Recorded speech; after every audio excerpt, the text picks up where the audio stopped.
Vale, pues sin más, esto se oye, ¿verdad? Voy a ser muy breve porque efectivamente el tiempo apremia. Tengo aquí algunas notas esquemáticas. No voy a proceder a dar lectura a un extenso currículum del profesor Xavier Giró, porque creo que lo interesante es que escuchemos al profesor Xavier Giró, que para eso está aquí con nosotros. Muy brevemente sí quiero agradecer a los organizadores del evento, y muy en concreto a Alejandro Barranquero y a Alex Arévalo, porque sé el trabajo que lleva a organizar algo así, y también por la elección del modelo de congreso y de la perspectiva. Da gusto. Yo cada vez estoy más en contra de esos congresos mastodónticos de pompa y protocolo vacíos de contenido, y da gusto este modelo que es casi lo opuesto, ¿no? Muy en familia, muy real, muy lleno de contenido y con encuentros como este que me hace muy feliz que me hayan pedido pues dinamizar un poco brevemente este diálogo con el profesor Xavier Giró, que es pues una de las personas en la academia europea, española, catalana, que merece la pena conocer y acercarse a su obra, que ha aunado una extensa labor profesional como periodista y con cargos de responsabilidad en el mundo del periodismo, en televisión, en periodismo de prensa, etcétera, etcétera, con una labor intelectual, divulgativa, investigadora, docente, encomiable, y voy a extractar muy brevemente algunos aspectos destacados y a provocarle con algunos temas. A ver si consigo mis notas, perdonadme que me pasa como el Rajoy, que ahora no encuentro mi propio. Estas.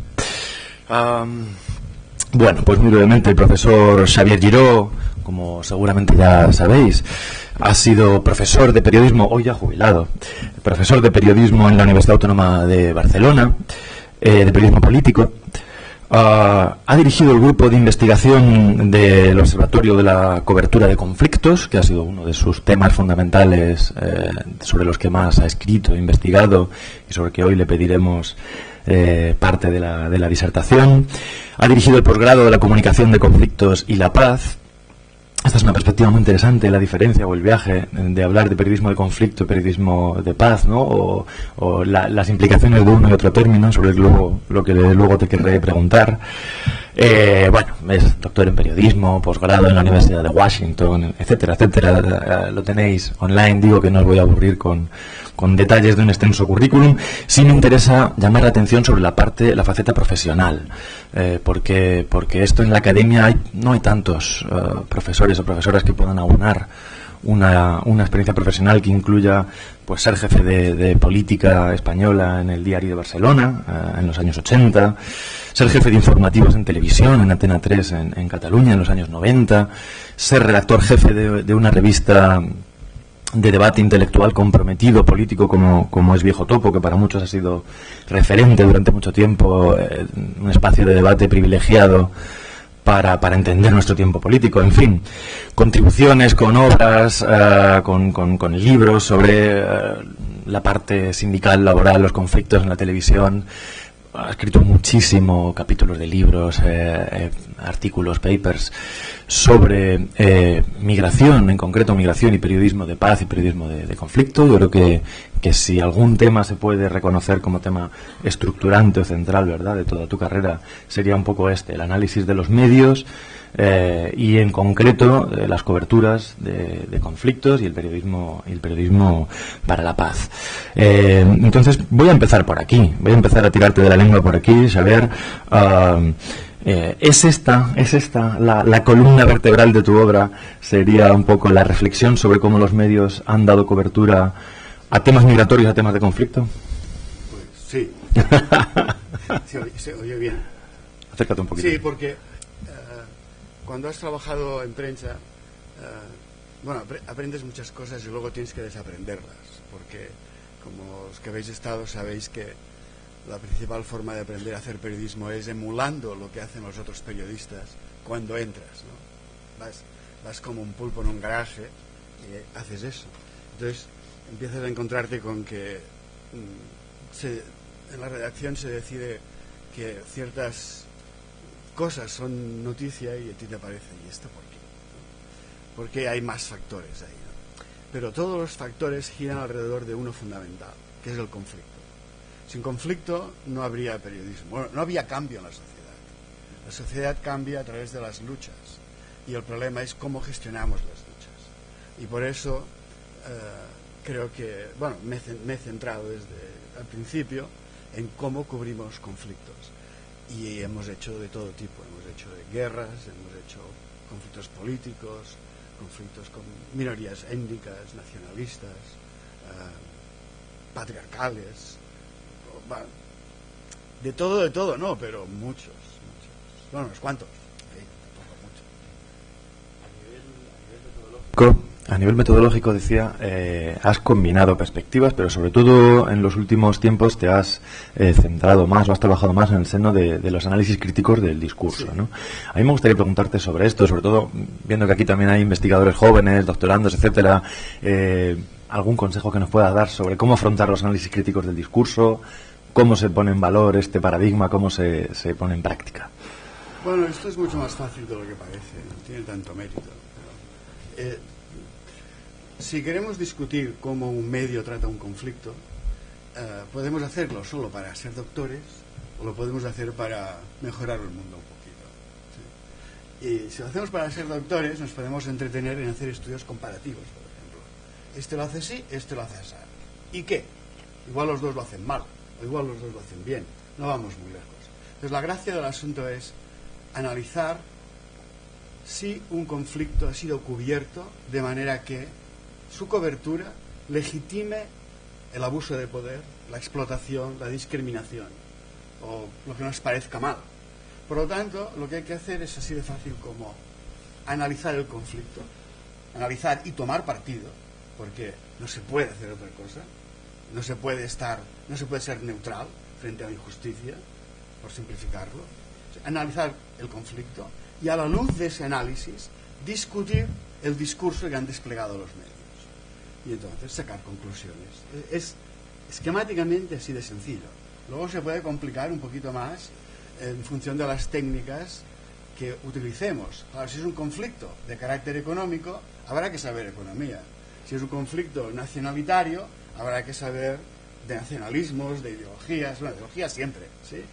Y habrá que saber seguramente, claro, algo de lingüística, pero sobre todo de semántica, ¿no? Para ver qué dice explícitamente e implícitamente, porque una parte fundamental de cómo transmitimos ideología se da de forma implícita, dejando por ciertas cosas que son discutibles.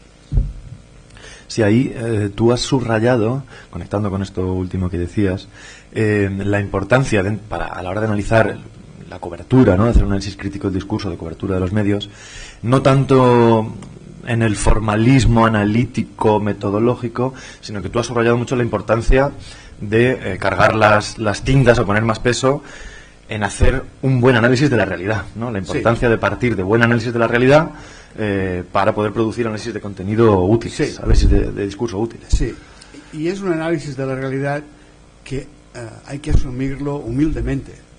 Es decir, lo que hoy sabemos sobre la realidad es seguramente menor o menos riguroso de lo que sabremos dentro de un año. Pero no por eso nos vamos a esperar a un año a hacer el análisis del discurso o intervenir en la realidad, ¿no? O sea, si no tenemos un buen modelo mental, bueno, mental en el sentido de que lo pensamos, ¿no? Un buen modelo de análisis del conflicto, cuáles son sus parámetros importantes, que apunta hacia la escalada del conflicto, hacia el surgimiento o el mantenimiento de la violencia o hacia la desescalada, cuáles son las responsabilidades de los actores, cuáles son los problemas en liza, qué posibilidades existe en hacer alianzas, en entrar en una negociación. Si no hacemos eso bien, luego, ¿con qué criterios vamos a discutir lo que dice la prensa? Bueno, la prensa, los medios, los vídeos, da igual la técnica, o sea, el espacio técnico es importante, pero es secundario para esto. Ya nos pondremos en cada campo, en cada terreno, a analizar eso, extraer las ideas que ha transmitido, pero eso es secundario. Lo primero es comprender la realidad de la mejor forma posible, asumir que eso puede ser mejorable, estar abierto a discusión, pero reconocer que vamos a analizar el discurso desde el punto de vista de este análisis, ¿no? No podemos, por ejemplo, analizar episodios de violencias machistas sin tomar partido. No podemos decir somos simples observadores. Esto aquí jugamos. Esto es una falacia. Esto es una falacia y es una claudicación frente a los intereses, digamos, de quien tiene el poder, ¿no? O de quien piensa que venderá más si aparentemente es neutral en todos los conflictos, ¿no? Que es la gran falacia de la objetividad, Dios mío. Entonces esto se sufre en muchas facultades o en muchas asignaturas se sufre eso, y bueno, afortunadamente creo que un día nos damos cuenta de que esto es un engaño. No me resisto a proponerte, si te parece, ilustrar con algún ejemplo o esta posición teórica o de actualidad, como el conflicto de Ucrania, ¿no? Aprovechando o no de actualidad, si te apetece ilustrarlo, ponerlo en ejemplo, esta posición teórica. Ucrania es un momento delicado, ¿no?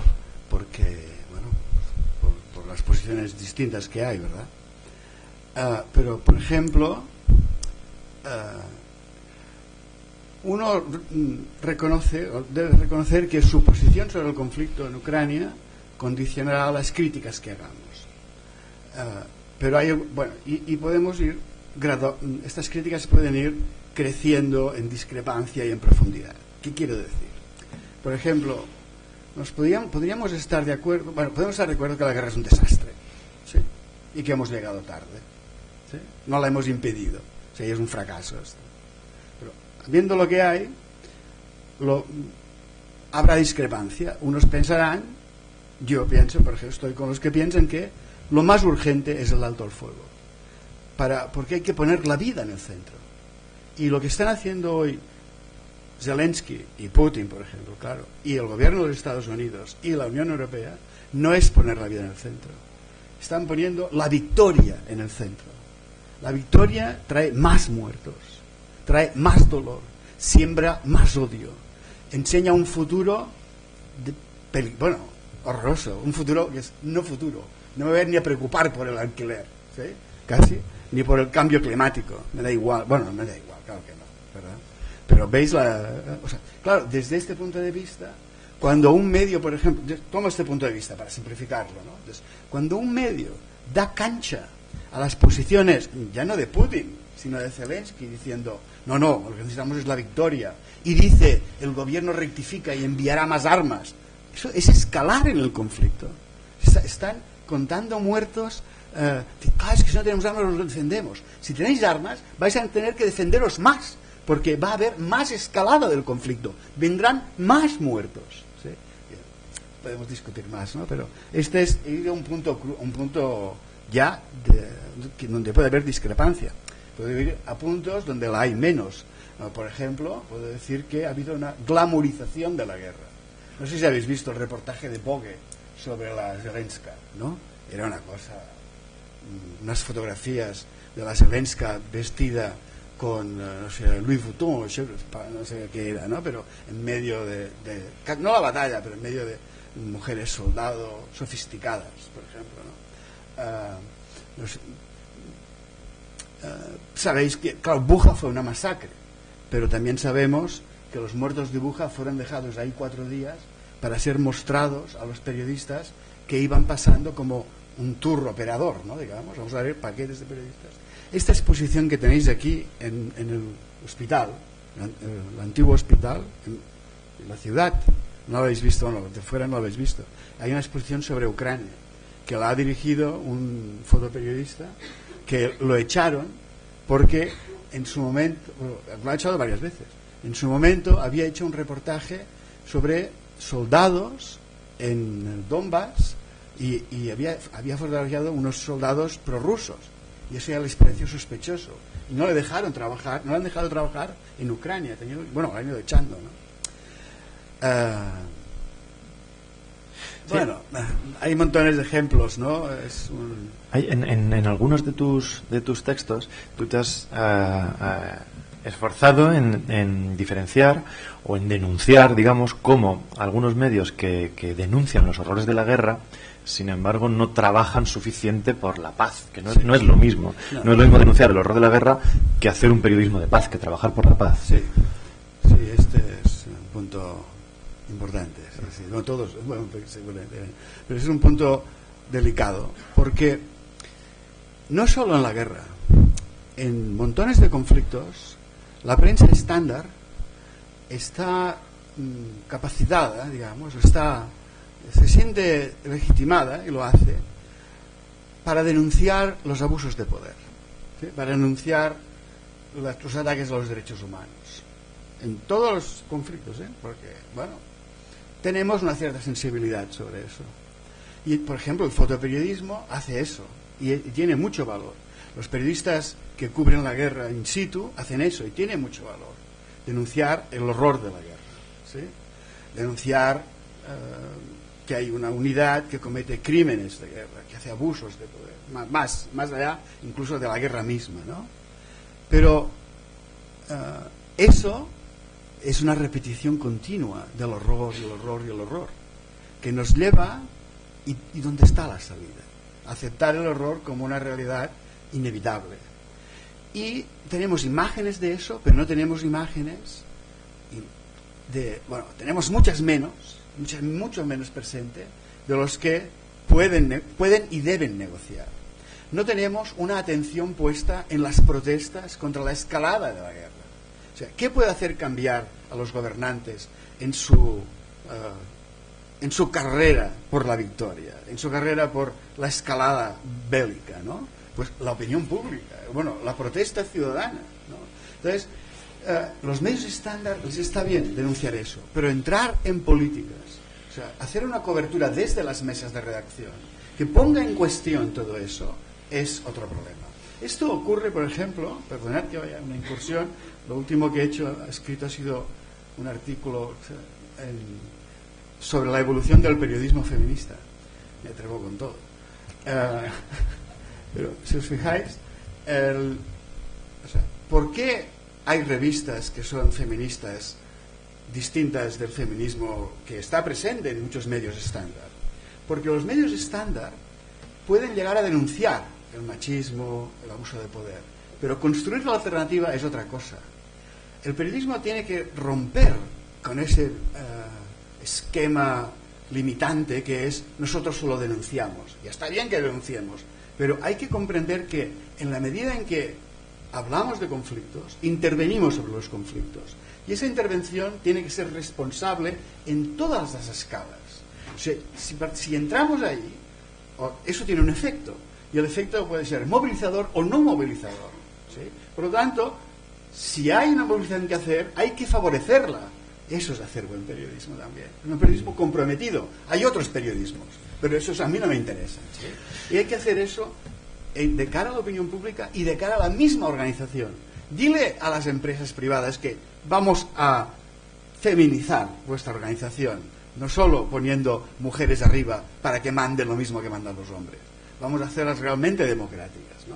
Eso no se puede hacer en los medios estándar, y por eso hay medios alternativos que no solo denuncian, sino que movilizan, organizan el movimiento, forman para el movimiento, y ellas mismas como estructuras, es una cosa que tiene que ver con el tercer sector, ¿no? Se cuestionan su jerarquía, sus formas de mandar, ¿no? En ese sentido, a mí me ha interesado también una doble diferencia que tú haces al analizar las coberturas de conflicto, la diferencia que haces entre la labor de periodista en el terreno y cómo analizar eso y juzgar en un sentido profesional, deontológico, de la cobertura resultante, que es una cosa más institucional, donde opera también un factor institucional. Y decía, por un lado esta diferencia, y por otro lado también una diferencia entre las grandes coberturas de los grandes medios. Existe el mito, ¿no?, de que solo los grandes medios pueden hacer buena cobertura de conflicto porque tienen infraestructura para pagar los chalecos antibalas, satélites, GPS, etcétera, y los medios de presupuesto más reducido, comunitarios, alternativos, llamémoslo como queramos, no está a su alcance, no pueden hacer buena cobertura de conflicto, ¿no? Entonces, esta doble diferencia a mí me ha resultado muy interesante. Cuando analizamos la cobertura de un conflicto, no solo tenemos que ver qué dicen las personas que están sobre el terreno, eso es fundamental, que haya personas sobre el terreno.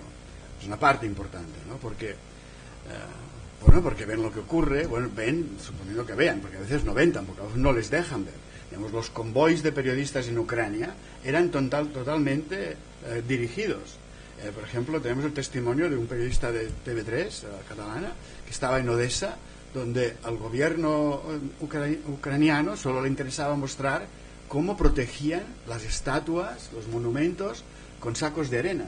Él tomó una foto con su móvil de un tanque que estaba asomando por una esquina y se la hicieron borrar, porque no querían enseñar todo eso. O por ejemplo, ¿cuál es vuestra memoria de los primeros días antes del estallido de la guerra? Parecía que Ucrania solo tuviera cócteles Molotov. Los estaban fabricando las personas mayores en la ciudad, chicas, abuelas, algún abuelo. Parecía que solo iban a tener eso. La inmensa mayoría de las imágenes eran cómo la ciudad se prepara para la invasión con cócteles Molotov. ¿Sí? Es lógicamente buena propaganda bélica. ¿Sí? En la guerra, para el estratega, mentir es una necesidad y decir la verdad es una traición. Hay que tener al enemigo totalmente desorientado. ¿Os habéis fijado en todo el cuento de estos días de la contraofensiva? Que llega, que no llega. El Zelensky diciendo, bueno, la retrasaremos. ¿Tú crees que el enemigo va a llamar y va a decir, empieza la ofensiva, ¿no? Esto es un chiste de gila. Oiga, que se ponga el enemigo. ¿Sí? O sea, bueno, ¿habéis visto algún medio que pusiera en una banda, cuando dan información sobre la guerra, esta información, incluso estando sobre el terreno, es la que me han dejado hacer? ¿Estos son los muertos que me han dejado mostrar? ¿Lo habéis visto? Yo no lo he visto. Yo no lo he visto. O sea, la cobertura sobre la guerra in situ puede ser propaganda. Lo importante, cuando analizamos una cobertura, es eso hay que cubrirlo, eso hay que verlo, pero es el conjunto de las ideas y de las propuestas que se están dando, fomentando, para resolver ese conflicto, para lograr la paz, para poner la vida en el centro y no la victoria. ¿Sí? Una victoria que además nos lleva a una escalada que no sabemos dónde acaba. Me he enrollado, perdón. Y sin embargo hay otro concepto que me ha interesado mucho de tu obra y de tu pensamiento. No sé si respondí a lo que te decía. Sí, yo voy provocando. Uy, esto se acopla de repente. Que es el de las grietas discursivas. A mí esto me ha interesado, me parece una cuestión clave que tiene un hilo del que tirar. Interesante, ¿no? Cómo hay grietas en los medios y, por ejemplo, te planteo cómo alguien con una perspectiva tan abiertamente crítica de las relaciones de poder y de dominación como es la tuya, ¿qué fallo en Matrix hace que termine de jefe de informativos? ¿No? Eso es una grieta discursiva. Ese es un ejemplo de grieta discursiva. Se tenía que acabar, duró un año. Pero mientras estuve, puedo contar una anécdota, incluso un caso que es dudable, pero... Bueno, primero, ¿qué son las grietas, no? O sea, muchos de nosotros hemos crecido con una visión apocalíptica de los grandes medios. Los grandes medios solo reproducen el sistema. ¿Sí? Si os han contado o habéis leído el modelo propaganda de Herman y Chomsky, supongo que sois familiarizados con ello, ¿no? La conclusión es esta, ¿no? Los grandes medios, los medios del establishment, hacen propaganda del sistema. En realidad no es... lo que ellos cuentan no es tan rígido, ¿sí? Pero bueno, dejémoslo así. O sea, bueno, y las críticas que se hacen desde los medios alternativos es que los medios grandes son un desastre, ¿no? Bueno, sí, son desastre, pero no es un desastre absoluto. Es decir, que en los grandes medios no pueden estar todo el día haciendo propaganda. ¿Por qué? Por varias razones. Pero podía hablar una hora, voy a hacerlo breve. Es claro, perdonad, sí, me lo digo yo mismo, ¿no? ¿Por qué? Porque la realidad es conflictiva y porque la realidad es dinámica. El mismo capitalismo es un sistema que tiene leyes contra el monopolio, porque el monopolio lo ahoga. O sea, no existiría capitalismo si no hubiera competencia. Eso hace que haya conflictos también entre capitalistas y entre grupos. Bueno, aquí el ejemplo es clarísimo. En el Estado español, ¿no? Grupo País, digamos, Grupo Mundo y otros, o ABC, estos tienen sus intereses distintos y sus alianzas distintas. Entonces, vale, yo no hablaré de la corrupción de mis amigos, pero sí de mis enemigos. Y entonces, uno por el otro, nos enteramos de todo. Pero llega un momento en el cual tu amigo también es corrupto. ¿Qué pasa si no hablas de tu amigo corrupto? O algunos de tus amigos son corruptos. ¿Qué pasa? Que entonces pierdes credibilidad. Y si pierdes credibilidad, vender información como sin credibilidad es como vender chorizos podridos. Te has hundido. ¿Sí? Es nuestra gran baza, la credibilidad. Entonces, con esta lógica, si la realidad existe y tú bajas a la realidad como periodista y vuelves con las manos llenas de realidad, tus jefes llega un punto en que no pueden negar que eso tiene que salir, porque si no, su propio negocio está en cuestión. Y entonces eso ha abierto múltiples grietas. Bueno, la guerra de Irak fue un ejemplo. En misma televisión española controlada por un gobierno que era proclive a la guerra, se reventaba continuamente los límites, ¿no? Otra cosa es que construir alternativa. Eso, ya he dicho antes, es más difícil. Pero la denuncia de la corrupción o de cosas que quieren silenciar depende de esta lucha entre ellos y de más factores. Pero, por ejemplo, del hecho de que exista un movimiento de masas sensible a eso. Entonces, en su búsqueda por tener más audiencia, ningún fragmento del mercado es despreciable. Entonces, nos dedicaremos a algunos temas que cada vez tienen más audiencia porque hay una sensibilidad, aunque no nos gusten mucho, y les dan cancha. ¿Sí? Dan cancha a piezas y columnistas que no están de acuerdo con la línea editorial, ¿no? Eso abre grietas muy importantes dentro de los grandes medios, pero también podemos ver como grietas los medios alternativos, que sacan temas que los otros no tienen. Y claro, cuando ese tema ha entrado en la esfera pública, estamos con el mismo dilema que antes. No podemos seguir callando sobre esto. Hay que decir algo. Y eso abre grietas muy importantes. Y son muy importantes porque son grietas en medios de masas. Y eso llega a mucha gente. Y la existencia de esas grietas es fundamental. Porque ahora mismo, por ejemplo, ¿veis esa puerta? Esa puerta solo está abierta un poquito, ¿no? Una grieta muy pequeña, digamos, ¿verdad? Estamos aquí, como en el mundo, encerrados en una visión del mundo estándar, digamos, ¿sí? Pero hay una grieta ahí, donde veo una luz distinta. Si me quedo aquí, solo veo una luz distinta. Una luz, un poquito, algo que es distinto. Pero si me acerco hasta la grieta y miro por la grieta, veo todo otro espacio. Es decir, la grieta en los grandes medios comportan la posibilidad de escapar del dominio ideológico del sistema. Escapar del there is no alternative. La alternativa Tina, ¿sí? Que es lo que iba diciendo Marcial todo este rato, ¿no? Que nos tienen comido el coco que se inventó la Thatcher, ¿sí? ¿Sí? There is no Tina, there is no alternative. Claro que hay alternativa, y si no hay, al menos vale la pena intentar. Y yo, para cerrar por mi parte, para concluir, te quería preguntar sobre el que creo que va a ser el tema del pequeño taller o ponencia que nos vas a ofrecer a continuación, sobre los discursos de odio, ¿no? Perdona, ¿sí? En Antena 3, cuando estaba, todo esto vino lo de... porque te has dejado ahí. Estuve un año, era jefe de informativos en Cataluña, justo empezábamos. Entonces, ¿qué quería la empresa? Tener audiencia. Y hacía lo que me daba la gana. Hubo una huelga anunciada en una empresa de motor. Sería Michelin, creo. Y entonces yo dije, vale, vamos a cubrir esto. Vamos a cubrirlo, pero vamos a enviar un equipo a la casa de un trabajador de Michelin y otro equipo a una casa de un jefe de Michelin. Al día siguiente habían firmado el convenio. Yo no puedo asegurar que lo que hicimos nosotros tuviera un efecto directo. No lo puedo asegurar. Os he dicho que es un poco anécdota colateral, ¿no? Pero era Antena 3, era la primera tele privada. Todo el mundo miraba Antena 3. Luego fue una mierda. En Madrid era una mierda como una casa. En Cataluña era otra película.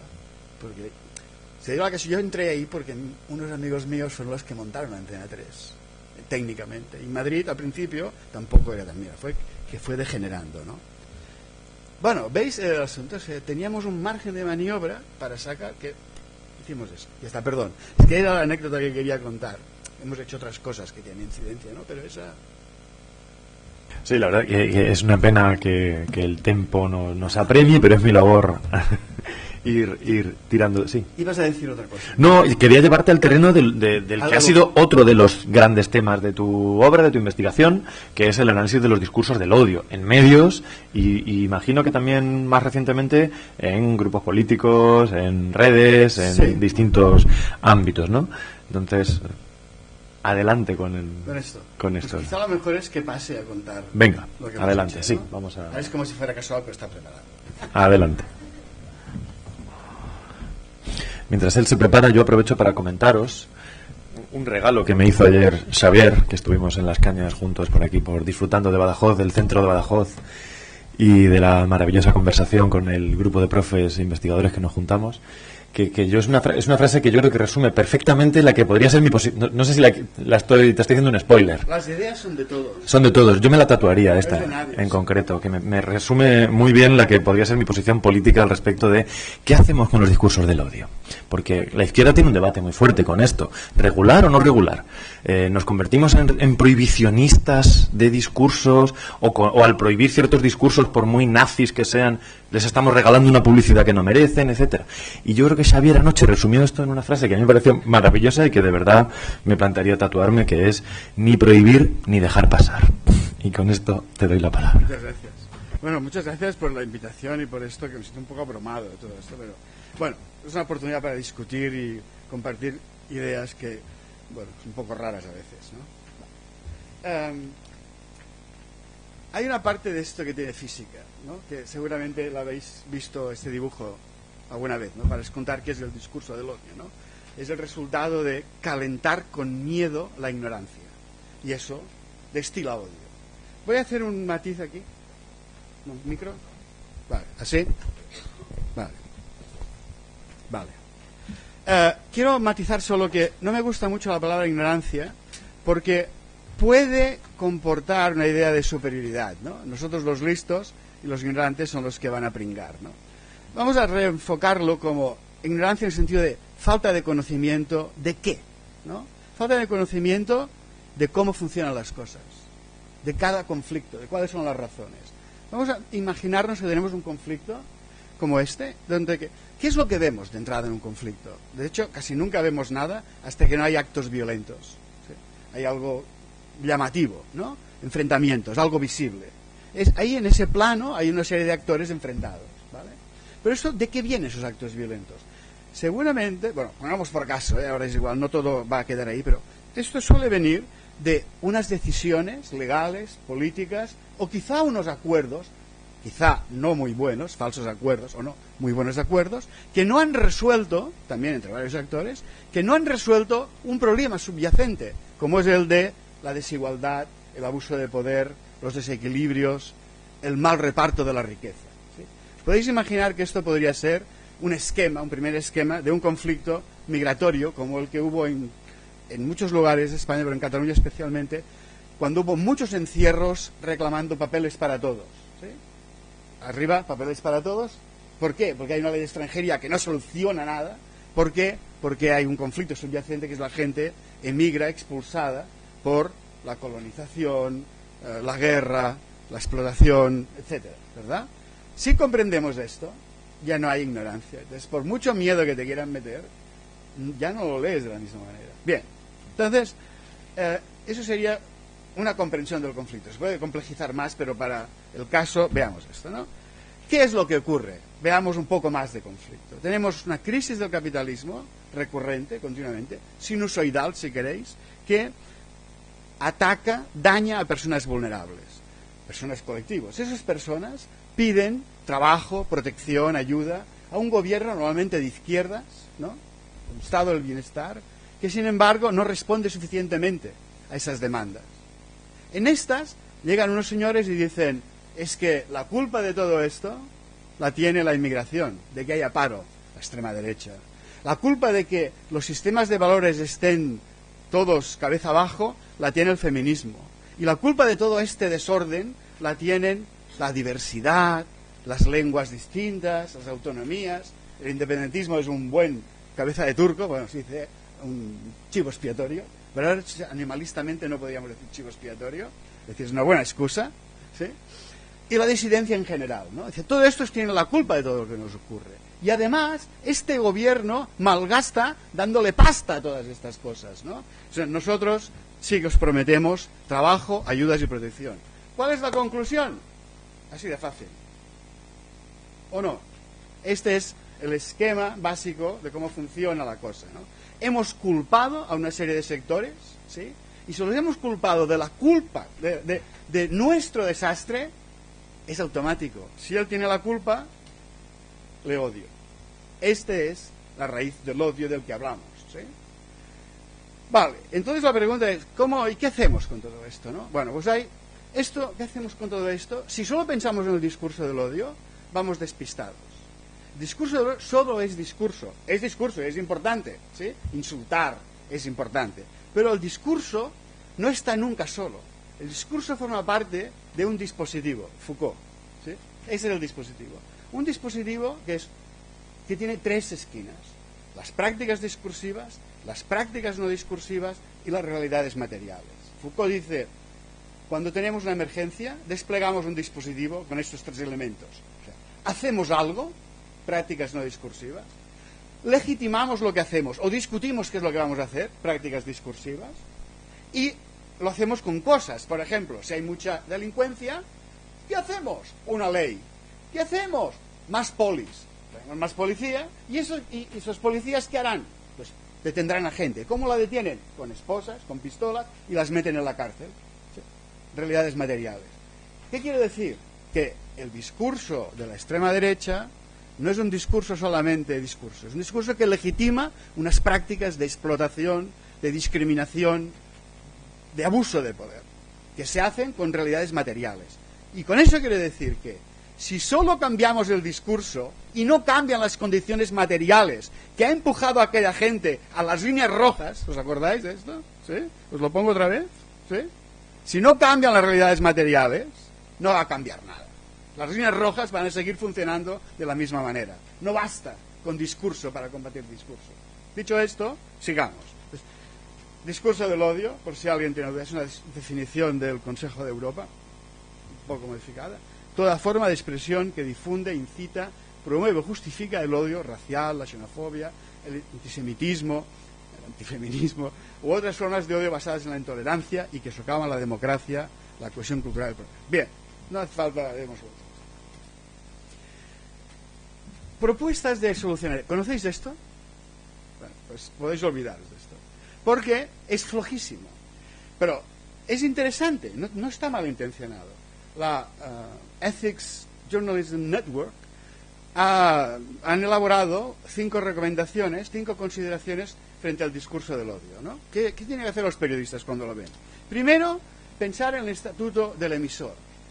Bueno, ¿qué pasa? Que es que solo los de derechas, la extrema derecha, dicen discurso de odio. Y cuando lo dice alguien que no es de extrema derecha, entonces no nos vamos a enterar de que es discurso del odio. Os puedo poner muchos ejemplos, de discursos del odio dichos desde demócratas de toda la vida, incluso socialdemócratas y quizás también izquierdistas, ¿sí? O sea, es una mala forma de enfocar. No digo que si alguien de extrema derecha dice cosas, pues es más posible que tenga connotaciones de discurso de odio, ¿no? Pero no es una buena idea.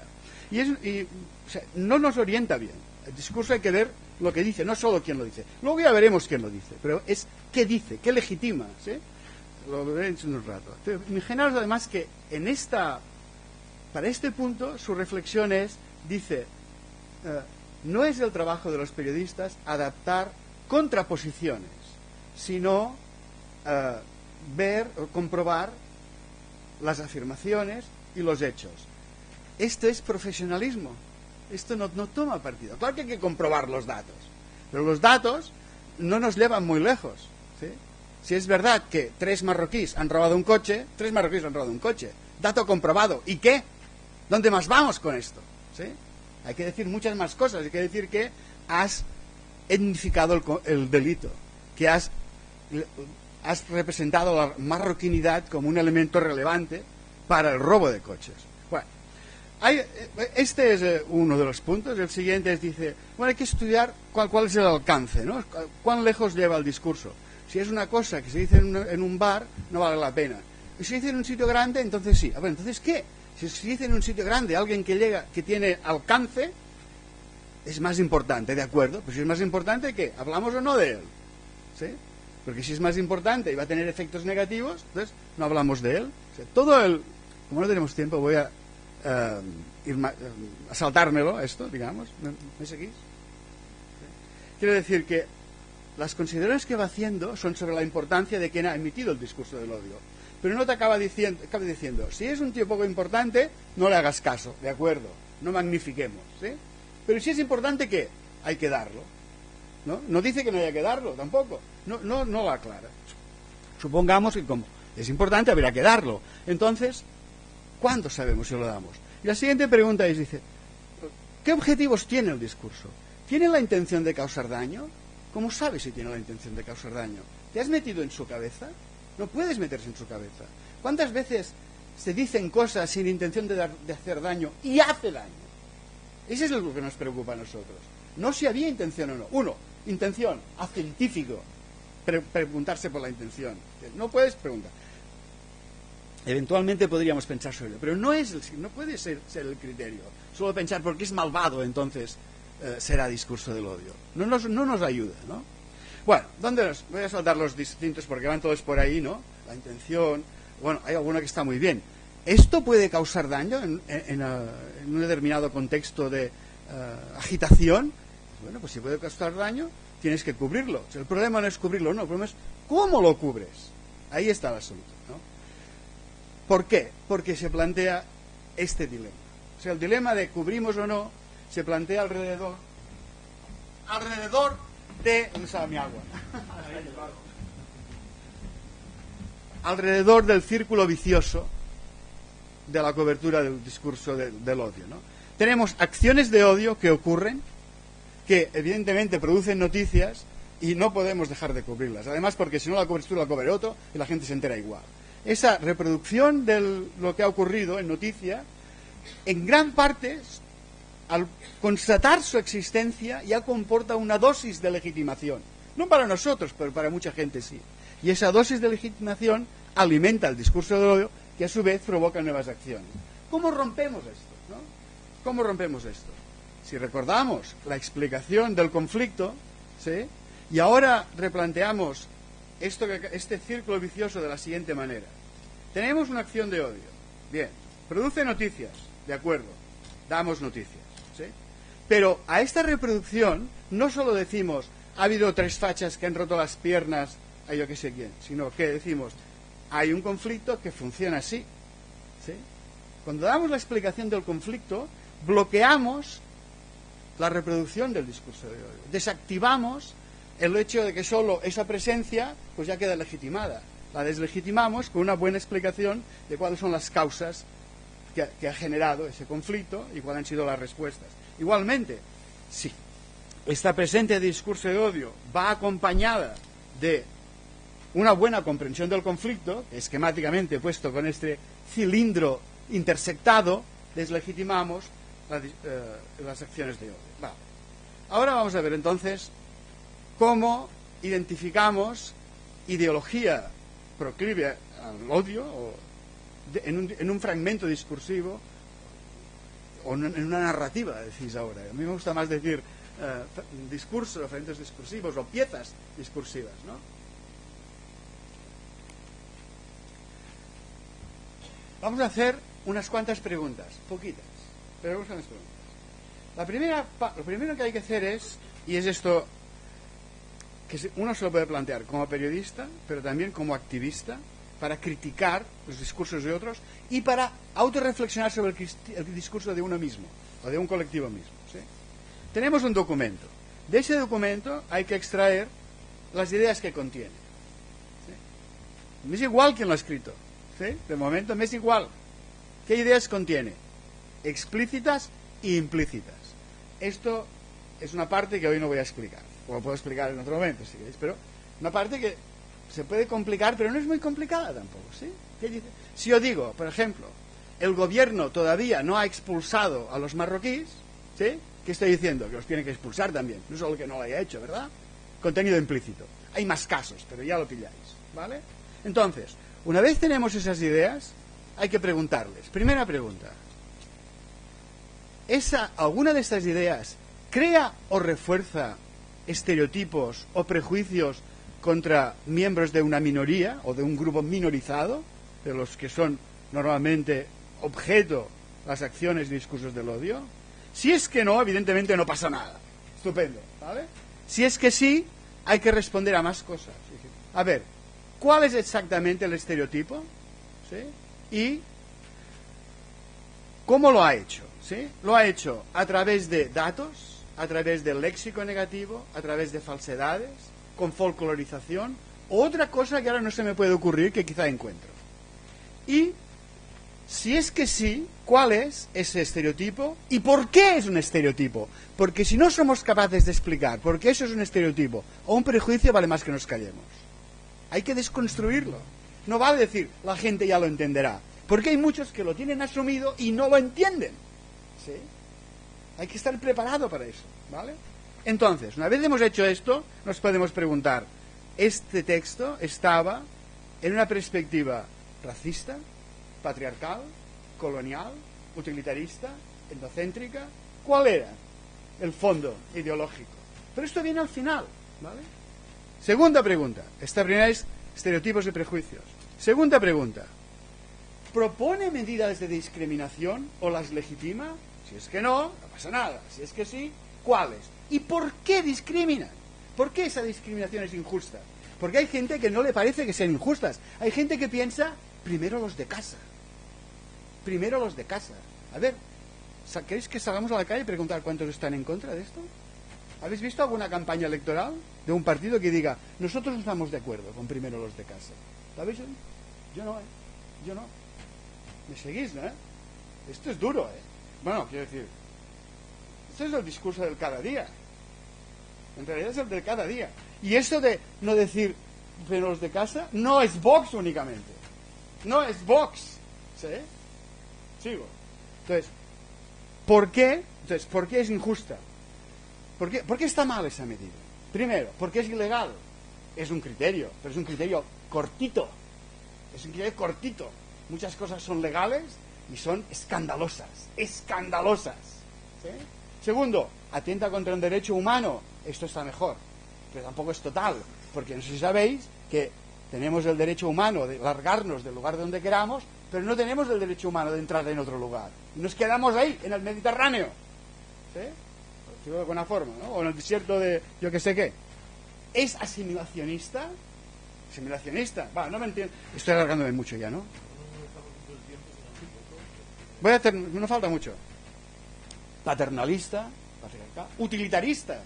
Utilitarista, queridos, queridas, esto es gravísimo. Bueno, gravísimo, es un tema fundamental. No solo porque lo digan los ministros, que nos hacen falta inmigrantes para llenar puestos de trabajo, o para hacer niños, ¿sí? No solo eso, sino que eso ha sido ya asumido por partes importantes de la población inmigrada o hijos de inmigrantes. La campaña que hicieron el año pasado, y no sé si han hecho ahora, no mucho se ha oído, de personas que no tienen carnet de identidad, pero que nacieron aquí, pero no tienen nacionalidad porque sus padres no tenían papeles, ¿sí? Entonces ellos tienen nacionalidad de sus padres y no pueden votar. Han hecho toda su vida aquí, ¿vale? Y la campaña era, si tú no vas a votar, déjame que vote yo, ¿sí? Que vote yo. Pero ¿con qué argumento? ¿Cuál era el argumento? A ver si fuera en clase diría, a ver, dímelo, tú, ¿cuál era el argumento? ¿Sabes? Tú, ¿cuál era el argumento? Tú sabes, no lo sabes. Tú. El argumento era, yo trabajo y pago impuestos, tengo derecho a votar. ¿En eso se basa el derecho a votar? ¿Porque trabajas y pagas impuestos? No me jodas, perdón. ¿Sí? ¿No? O, después de el super resultado en Cartagena de Vox, reportaje en El País con personas inmigradas, un chico de Mali, dice, yo no entiendo por qué nos odian si hacemos los trabajos que ellos no quieren. ¡Mal! ¡Muy mal! ¿Sí? ¿O no? Utilitarista. Utilitarista. Total. ¿Sí? Entonces, claro, cuando vengan buenas, patada en el culo, ¿no? Ahora sí que porque nos convienen. ¿Es eso el criterio? Bueno, ¿veis el asunto, no? O sea, esto requiere su elaboración.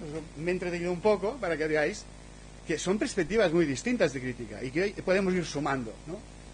Y luego haremos la pregunta de ¿cuál es la perspectiva? Tercera pregunta: ¿legitiman agresiones o violencia directa contra minorías? Si es que no, no pasa nada. Si es que sí, ¿cuáles? ¿Y cómo lo hacen? Aquí no hace falta discutir si está bien o mal, ¿vale? ¿Y por qué? Y lo han hecho explícitamente, implícitamente. ¿Han legitimado una agresión combinada con creencias latentes en la sociedad? ¿Sí? Esto de las creencias latentes, ahora no, el ejemplo que me viene a la cabeza no tiene que ver con una agresión, pero dejadme que os lo diga, para que veáis la dinámica. Imaginaros que, bueno, esto era cierto, hacia el 2010, el número de personas inmigradas en España era exactamente no, pero era de 4 millones. ¿Y cuál era el número de parados? 4 millones. Que tú titulas, el número de parados en España y el número de inmigrantes es el mismo, 4 millones. Y y yo, que venimos de ciencias, qué casualidad diríamos, ¿no? ¿Verdad? Pero ¿sabéis lo que dirían muchas personas debido a sus creencias latentes? ¿Qué dirían? ¿Verdad? Que no entren más, hay que echarlos. ¿Sí? ¿Veis la importancia de las creencias? ¿Cómo se legitiman las cosas? Con contenido implícito que además se mezcla con combinaciones latentes en la sociedad, ¿no? Bien, siguiente pregunta. Y esta nos la hacemos muy poco, muy poco. ¿Alguna de las ideas que salen en este papel, en este documento, atacan, ofenden a algún grupo minoritario? Nosotros nos miramos, lógicamente todo el mundo tiene mirada etnocéntrica, ¿sí?, de su comunidad. Pero ponerse en el lugar de los otros, ¿esto les puede ofender? De alguna manera, ¿no? Esto no lo hacemos y eso es fundamental. Si queremos construir un mundo juntos, en convivencia, eso es fundamental.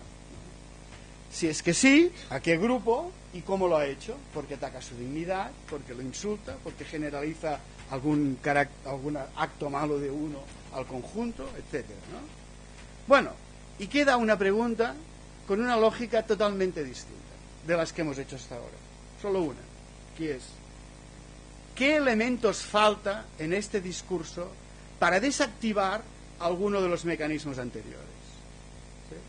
¿Qué falta para que, si yo digo, ha venido este tío y ha dicho que todos los moros son unos vagos, y eso es un hecho porque lo ha dicho delante de 100.000 personas, ¿qué tengo que añadir yo en esta crónica más allá de decir, fulano ha dicho que los moros son unos vagos? Que es lo que normalmente titula la prensa.